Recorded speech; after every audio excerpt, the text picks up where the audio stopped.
Salam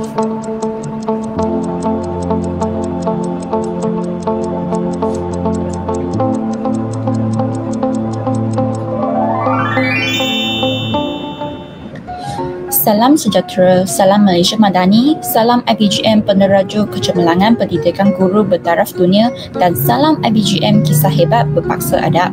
Selamat datang ke forum dalam talian dengan tema cabaran pendidikan dan isu kontemporari dalam pendidikan falsafah, cabaran dan masa depan pendidikan di Malaysia dari aspek ekonomi, sosial dan politik.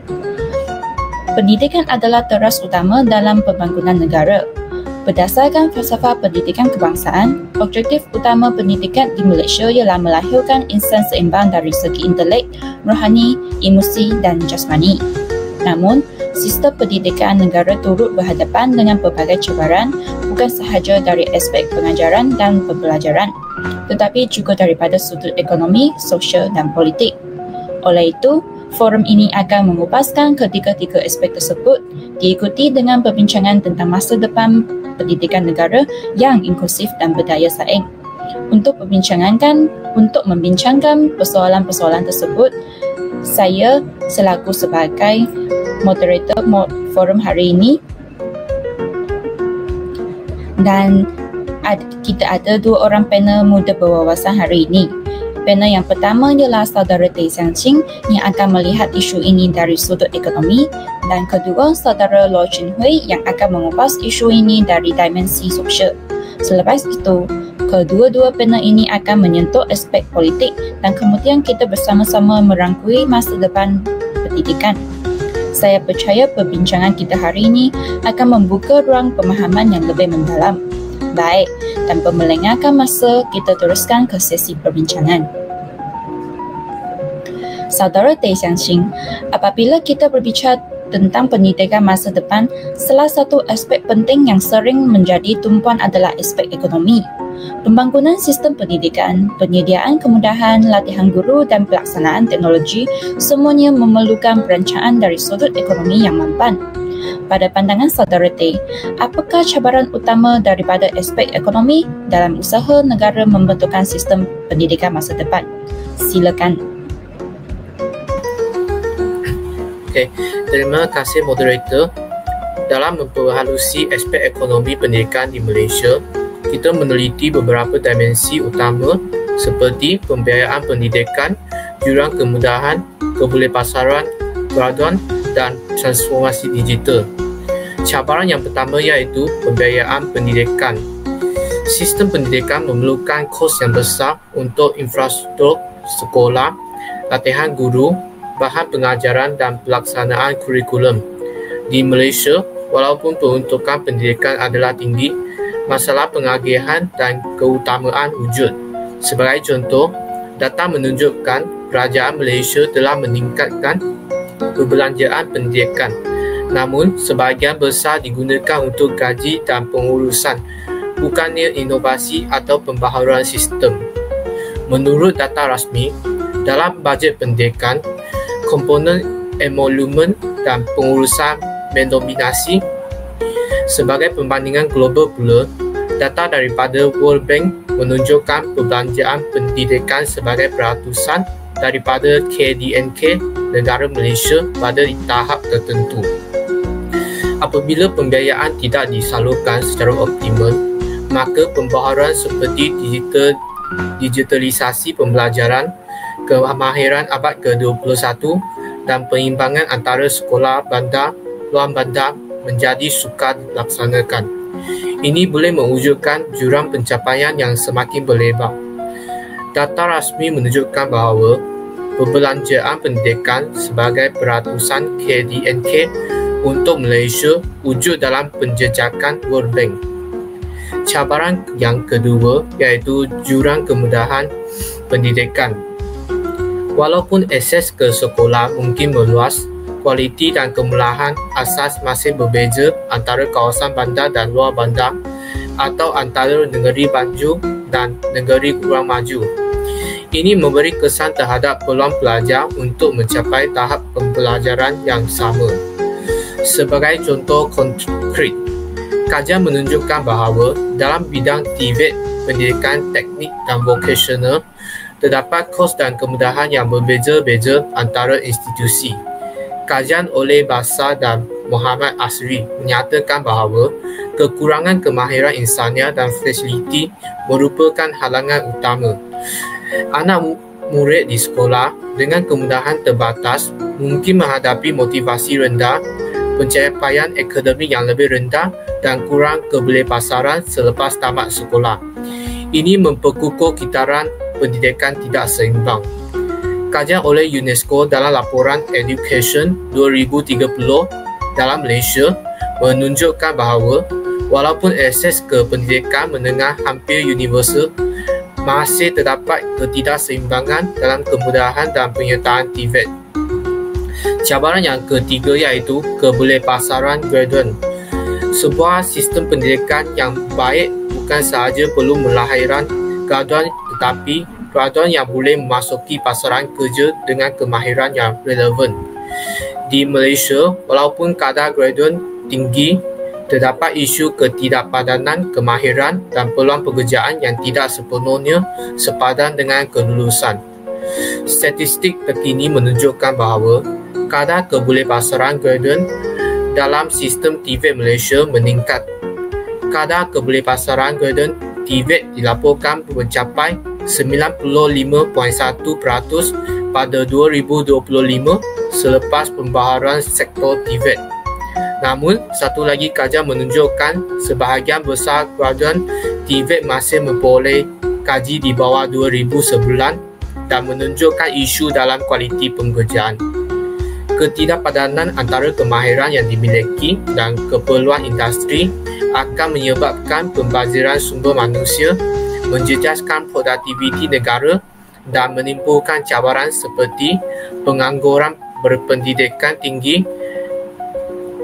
Sebuah kajian oleh Khazanah Research Institute menunjukkan bahawa antara 2010 hingga 2020, kadar pekerjaan untuk graduan TVET lebih tinggi berbanding bukan TVET, tetapi masih terdapat jurang dalam pendapatan. Cabaran yang keempat iaitu transformasi digital dalam pendidikan. Dalam era revolusi industri yang keempat, pendidikan tidak boleh kekal tradisional sahaja.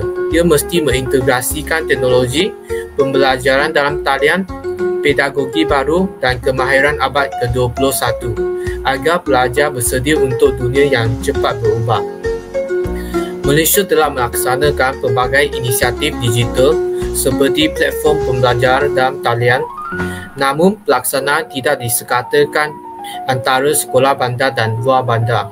Sekolah yang lambat atau tidak mendapat kemudahan digital akan ketinggalan dalam prestasi dan kemahiran pelajar. Ini akan memperkukuh jurang antara sekolah maju dan sekolah kurang maju. Kajian di Malaysia menunjukkan bahawa pembelajaran digital yang dilaksanakan dengan baik memberikan peningkatan prestasi pelajar dalam subjek STEM sebanyak kira-kira 15%. Kesimpulannya, aspek ekonomi dalam pendidikan di Malaysia memerlukan perhatian yang holistik, bukan sahaja dalam peruntukan sumber tetapi dalam memastikan kesesamaan, kemudahan, relevansi kemahiran graduan dan keupayaan pendidikan untuk menyesuaikan diri dengan perubahan teknologi dan pasaran kerja. Tanpa strategi ekonomi yang mantap, sistem pendidikan berisiko tertinggal dan gagal mencapai misi nasionalnya.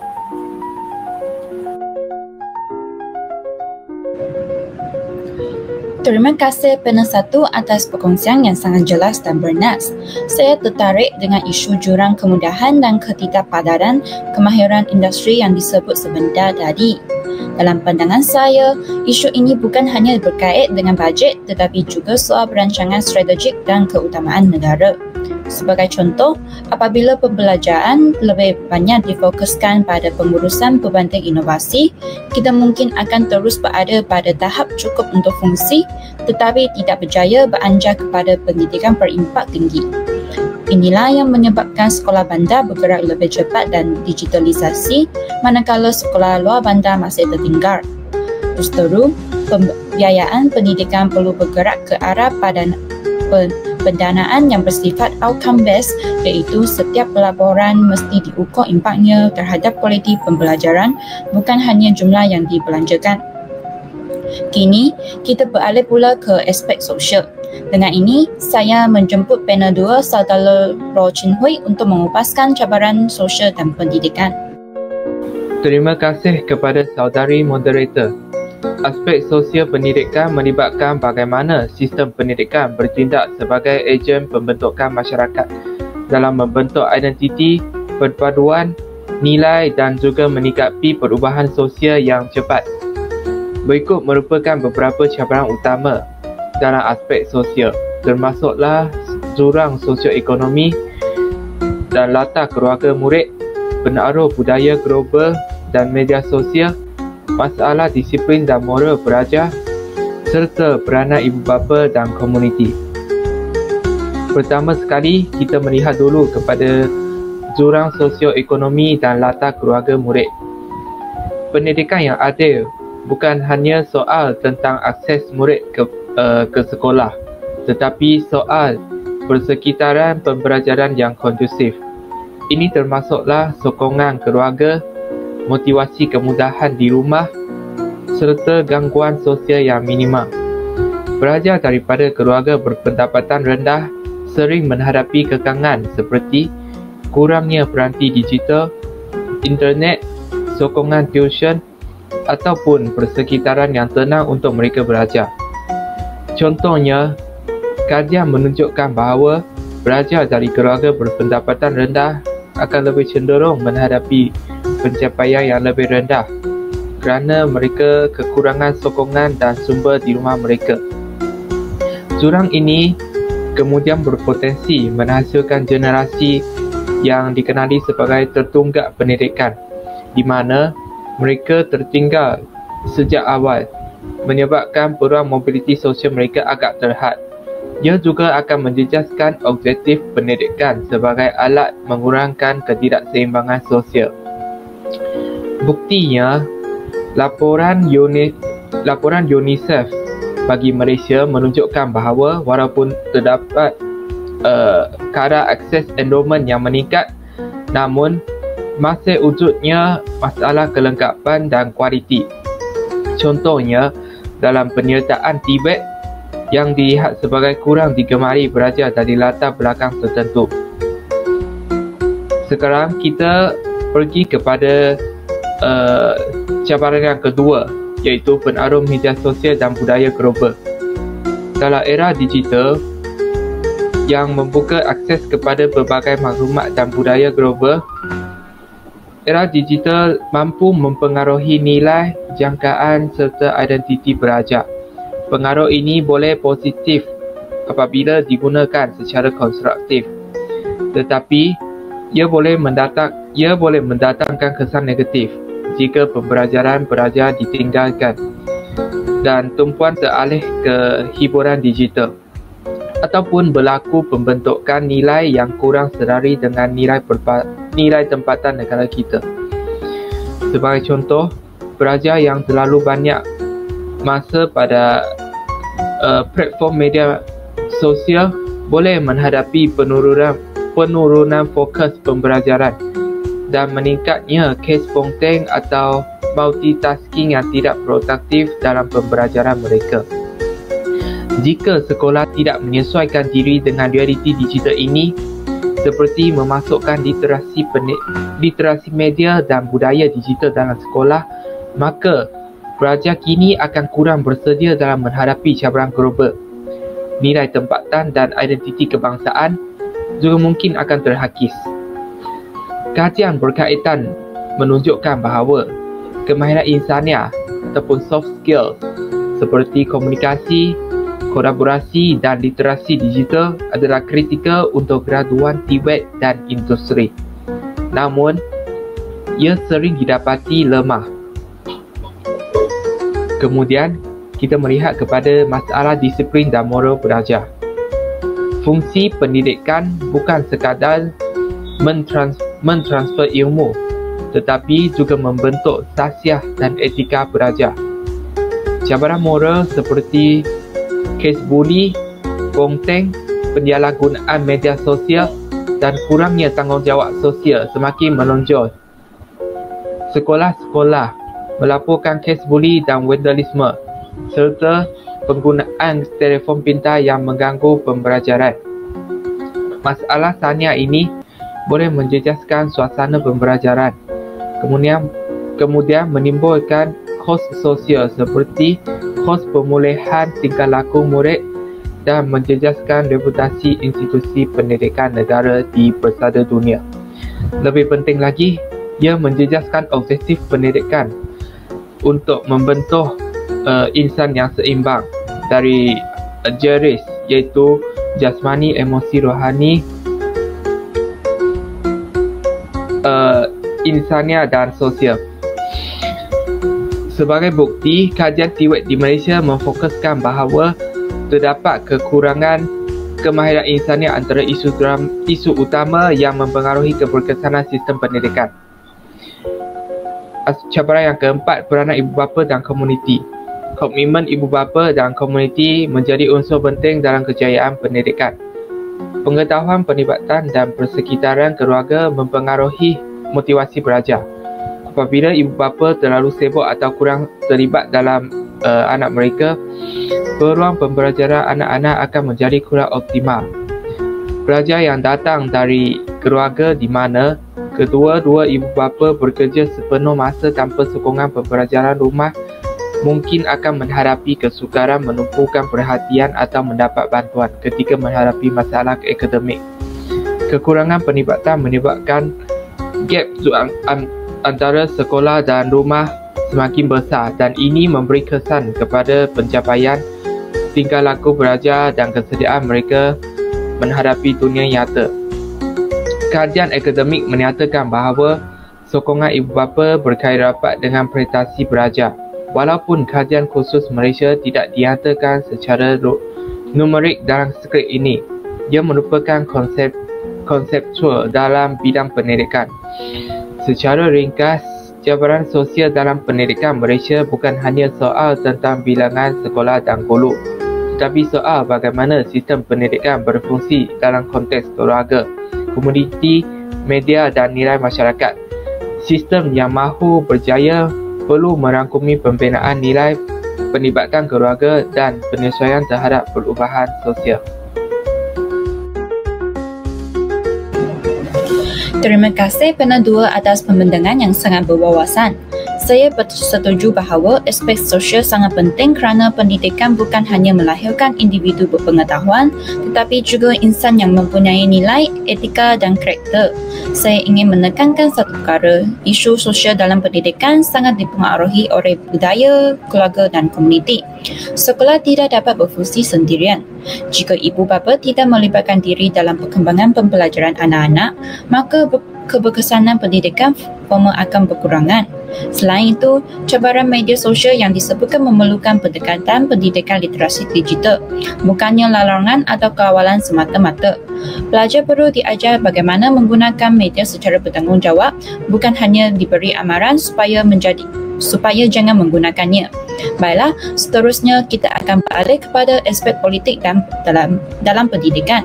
Satu dimensi yang sering dilihat sebagai latar belakang tetapi mempunyai pengaruh yang kuat terhadap dasar, hala tuju, kesinambungan dan pelaksanaan sistem pendidikan negara. Untuk memulakan, saya ingin mengajukan soalan kepada panel satu dahulu. Dalam konteks Malaysia, berlakunya pelbagai pertukaran dasar pendidikan mengikut perubahan kepimpinan. Apakah pandangan saudara T mengenai cabaran ketidakkonsisten dasar pendidikan ini? Terima kasih moderator. Benar, isu ketidakkonsistenan dasar pendidikan adalah antara cabaran yang paling ketara. Pendidikan negara disokong oleh dasar-dasar yang dibentuk oleh kerajaan dan institusi. Namun apabila berlaku pertukaran pemerintahan atau dasar, pelaksanaan sistem pendidikan boleh terganggu. Ketidakkonsistenan ini melemahkan keupayaan sistem untuk menghasilkan impak jangka panjang. Sebagai contoh, perubahan dalam dasar pengantar bahasa dan semakan kurikulum secara berkala menunjukkan bahawa guru dan pelajar perlu sentiasa menyesuaikan diri.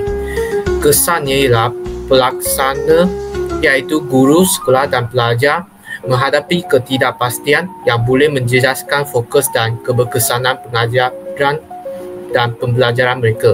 Kos perubahan juga mungkin tinggi. Dalam dokumen Malaysia Education Blueprint 2015 hingga 2025 disebut bahawa sistem pendidikan perlu mempunyai financial sustainability dan dasar yang stabil. Baiklah, seterusnya saya balik kepada isu pengaruh politik dalam pentadbiran sekolah dan institusi pendidikan. Bagaimana politik memainkan peranan di sini? Panel 1, silakan. Politik memainkan peranan di sini dengan pelantikan, pentadbiran dan pengurusan institusi pendidikan yang kadang-kadang terkesan oleh faktor politik. Ini boleh mengganggu profesionalisme dan objektiviti dalam pelaksanaan dasar. Sekolah, kolej atau universiti yang mengalami perubahan pengurusan setiap kali berlaku perubahan politik mungkin menghadapi masalah kesinambungan.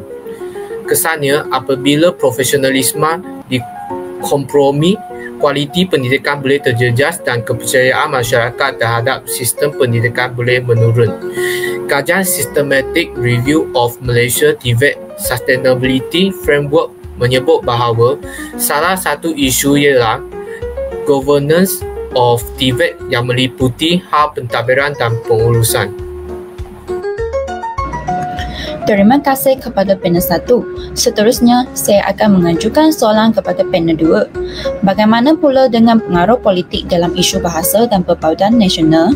Panel 2, silakan. Baiklah, pendidikan bukan hanya meminta ilmu tetapi juga membentuk identiti nasional dan perpaduan kaum. Dalam konteks Malaysia, isu bahasa penantar, sekolah vernakular dan hubungan sosial sering menjadi politik. Kebijakan pendidikan perlu menangani sensitiviti ini dengan teliti.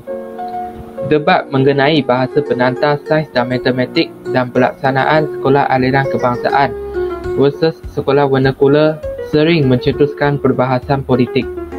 Sekiranya dasar pendidikan tidak menambil kira tentang aspek perpaduan, ia berisiko akan memperkukuh pemisahan sosial dan melemahkan lagi aspirasi negara berbilang kaum ini. Laporan UNICEF Education 2030 di Malaysia menunjukkan bahawa walaupun akses pendidikan meningkat, aspek identiti dan kebolehgunaan pendidikan dalam konteks perpaduan masih memerlukan perhatian. Baiklah, saya akan mengajukan soalan terakhir dalam segmen ini kepada panel 2 juga. Bagaimana pendidikan berkait rapat dengan kestabilan politik negara? Panel 2, silakan. Negara yang mempunyai kestabilan politik akan lebih mampu merancang pendidikan jangka panjang, menyalurkan dana dengan baik dan melaksanakan dasar dengan konsisten. Sebaliknya, ketidaktentuan politik boleh menjejaskan pelaksanaannya. Perubahan ekosistem pendidikan akibat pandemik COVID-19 menunjukkan terdapat keperluan dasar yang fleksibel serta sokongan politik yang kukuh. Tanpa kestabilan dasar dan sokongan politik, sistem pendidikan mungkin akan terjejas dari segi mutu, perancangan dan hasilnya. Dokumen MEB menekankan keperluan financial sustainability dan kesinambungan dasar dalam pendidikan tinggi. Baik, terima kasih panel 1 dan panel 2 atas kupasan yang begitu mendalam dan menyeluruh. Daripada perbincangan sebentar tadi, jelas bahawa politik dan pendidikan mempunyai hubungan yang sangat rapat dan tidak dapat dipisahkan. Namun, mesej utama yang boleh kita simpulkan ialah dasar pendidikan perlu kekal konsisten, tidak berubah-ubah mengikut pertukaran kepimpinan. Yang kedua, pentadbiran institusi pendidikan perlu bebas daripada pengaruh kepentingan politik bagi memastikan keadilan dan profesionalisasi. Dan yang ketiga, bahasa kebangsaan dan bahasa global perlu digerakkan secara seimbang demi perpaduan nasional dan kemajuan ilmu. Yang terakhir, kualiti pendidikan yang stabil dan berkualitas terbukti akan menyumbang kepada kestabilan politik negara. Aspek politik adalah tak kala sistem pendidikan di atas kertas dan pelaksanaannya di lapangan. Tanpa asas politik yang kukuh, sistem pendidikan boleh goyah walaupun mempunyai rancangan yang baik. Baiklah, kita akan bergerak ke segmen seterusnya.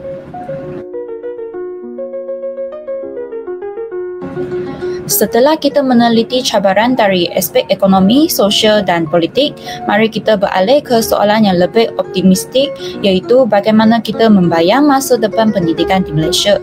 Saya ingin menjemput pandangan daripada panel 1 dan panel 2 secara bergilir. Kami akan mula dengan panel 1 dan seterusnya panel 2. Saya berpandangan bahawa masa depan pendidikan Malaysia perlu menekankan transformasi digital dan pendidikan berasaskan kemahiran abad ke-21. Institusi pendidikan harus menjadi ekosistem pembelajaran fleksibel yang membolehkan pelajar belajar secara kolaboratif, kreatif dan kritis. Pengukuhan program TVET dan STEM amat penting untuk memastikan graduan mempunyai kebolehpasaran yang tinggi dalam ekonomi global. Contohnya, data terbaru menunjukkan bahawa kadar kebolehpasaran graduan TVET di Malaysia telah meningkat kepada 95.1% selepas reformasi. Ini menunjukkan potensi besar jika kita terus memperkukuh sektor ini. Namun, kita juga perlu alert bahawa walaupun kadar kebolehpasaran meningkat, masih terdapat isu pendapatan yang rendah bagi sebahagian graduan TVET. Maka, masa depan pendidikan perlu bukan sahaja fokus kepada bilangan graduan tetapi juga kualiti pekerjaan dan pendapatan mereka. Saya pula ingin menekankan bahawa masa depan pendidikan mestilah seimbang antara intelek dengan sasiah. Teknologi dan kemahiran adalah penting, tetapi tanpa nilai moral, identiti kebangsaan dan tanggungjawab sosial, kita mungkin akan melahirkan pelajar yang pandai tetapi kurang berkemanusiaan. Selain daripada itu, pendidikan masa depan perlu lebih inklusif, tidak meninggalkan mereka yang tinggal dalam kawasan pedalaman, pelajar berkeperluan khas atau mereka daripada latar belakang sosioekonomi yang rendah. Teknologi harus digunakan untuk mengurangkan jurang, bukan untuk menambahkannya. Sebagai contoh, jika kita memastikan sekolah luar bandar mendapat akses internet dan peranti yang setara, jurang pencapaian bolehlah dikurangkan. Kajian UNESCO menunjukkan bahawa penglibatan dalam program TVET dan kemahiran meningkat apabila akses diperluas. Pandangan kedua-dua panel adalah sangat bernas. Saya ingin menambah bahawa masa depan pendidikan di Malaysia akan berjaya jika kita mempunyai kerjasama pelbagai pihak daripada kerajaan, ibu bapa, guru, komuniti, sektor swasta dan pelajar sendiri. Pendidikan bukan tanggungjawab sekolah semata-mata, ia adalah tanggungjawab kita semua. Sebagai cadangan, kita boleh menumpukan kepada model pembiayaan pendidikan yang lebih berasaskan hasil dan berkepesanan, iaitu outcome-based financing, pengembangan TVET dan pembelajaran seumur hidup lifelong learning, pengukuhan nilai sasiah kewarganegaraan digital dan literasi media dan terakhir penstrukturan dasar yang stabil dan inklusif supaya perubahan politik tidak mengganggu kesinambungan pendidikan. Dengan kata lain, pendidikan bukan sekadar urusan sekolah tetapi merupakan pelabuhan untuk membina masa depan negara. Seperti yang pernah disebutkan oleh tokoh pendidikan, jika mahu melihat wajah negara pada hari ini, lihatlah pemimpinnya. Jika mahu lihat wajah negara pada masa depan, lihatlah sistem pendidikannya. Jadi, kita semua guru, pelajar, ibu bapa dan masyarakat akan memainkan peranan dalam memastikan pendidikan terus menjadi asas kemajuan, bukan alat percaturan mana-mana pihak. Baiklah, sebagai rumusan, kita telah membincangkan secara menyeluruh cabaran sistem pendidikan di Malaysia dari 3 aspek utama, iaitu ekonomi, sosial dan politik. Dari sudut ekonomi, kita berbicara dengan kecekapan pembiayaan, jurang kemudahan, kebolehpasaran, gradient dan digitalisasi. Dari aspek sosial, kita membincangkan jurang sosio-ekonomi, pengaruh media global, disiplin pelajar serta penglibatan ibu bapa dan komuniti. Daripada aspek politik, kita menelusuri kedita konsistenan dasar, pengaruh politik dalam pentadbiran, isu bahasa dan perpaduan serta hubungan pendidikan dengan kestabilan politik. Walaupun cabaran adalah besar, kita juga melihat arah yang positif untuk masa depan dengan TVET yang semakin penting, teknologi yang semakin diintegrasi serta penekanan terhadap nilai dan keadilan sosial. Akhir kata, saya menjemput semua pihak hadir di sini untuk terus mendukung perubahan pendidikan yang inklusif, berkualiti dan berteras nilai. Terima kasih kepada panel 1 dan panel 2 atas perkongsian yang bernas dan kepada semua hadirin atas perhatian anda. Sekian, terima kasih.